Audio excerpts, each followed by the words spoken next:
నాగర్ కర్నూలు జిల్లా కొల్లాపూర్ మున్సిపల్ ఎన్నికల వేళ రాజకీయ సందడి మొదలైంది. 17వ వార్డు కాంగ్రెస్ అభ్యర్థి కర్ణ శివయ్య తరపున సీనియర్ నాయకులు జూపల్లి రామారావు మరియు రంగినేని జగదీశ్వర్ ముమ్మరంగా ప్రచారం నిర్వహించారు. కాంగ్రెస్ పార్టీ అభ్యర్థులు అందరినీ కూడా ఆశీర్వదించమని మీ అందరికీ సవినయంగా విజ్ఞప్తి చేస్తా ఉన్నా.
నగర పంచాయతీ కొల్లాపూర్ ఎన్నికల సందర్భంగా చుక్కాపల్లి కాలనీకి రావడం జరిగింది.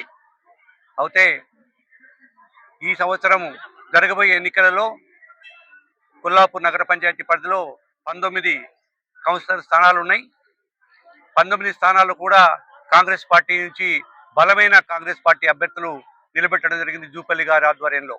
అయితే ఎలాంటి అనుమానం లేదు, ఈసారి 19కి 19 సీట్లు కాంగ్రెస్ పరమైతే నగర పంచాయతీ కోట మీద కాంగ్రెస్ జెండా ఎగురుతుందని ఘంటాపదంగా చెప్పడానికి ఎలాంటి అనుమానం లేదు. ఇవాళ నేను చుక్కాపల్లి కాలనీకి వస్తే జనసంద్రమైన ఈ యొక్క జనాన్ని చూసి నిజంగా చాలా సంతోషపడ్డాను. ఎందుకంటే ఈ జనమంతా మరి కాంగ్రెస్ పార్టీ అభిమానులు, అలాగే జూపల్లి కుటుంబానికి ఎల్లప్పుడూ కూడా మరి ఎంతో అనుకోతోని అన్యూన్యతతోని సహకరించే నాయకులు కాబట్టి వీరిని నేను ఎంతో అభినందిస్తూ మరి రాబోయే రోజుల్లో కూడా మరి జూపల్లి గారిని కానీ కాంగ్రెస్ పార్టీ ప్రభుత్వాన్ని కానీ దీవించాలని మనస్ఫూర్తిగా కోరుకుంటూ మరి పెద్ద మొత్తంలో ఇవాళ కాంగ్రెస్ పార్టీ వశంగా పోతున్న ఈ సందర్భంలో కల్లు శివను కూడా మరి పెద్ద మొత్తం ఓట్ల మెజారిటీతో గెలిపించాలని ఈ కాలనీ వాసులతో విజ్ఞప్తి చేస్తూ ముగిస్తున్నాను. ధన్యవాదాలు. ఈరోజు కొల్లాపూర్ మున్సిపాలిటీలో రాష్ట్ర మంత్రివర్యులు జూపల్లి కృష్ణారావు గారు ఎంతో నమ్మకంతో నాకు 17వ వార్డు నుంచి కౌన్సిలర్గా ఎన్నుకున్నారు. వార్డు ప్రజలు నన్ను ఓట్లేసి కాంగ్రెస్ ప్రభుత్వానికి ఓట్లేసి భారీ మెజారిటీతోని గెలిపించగలరని కోరుకుంటున్నాను.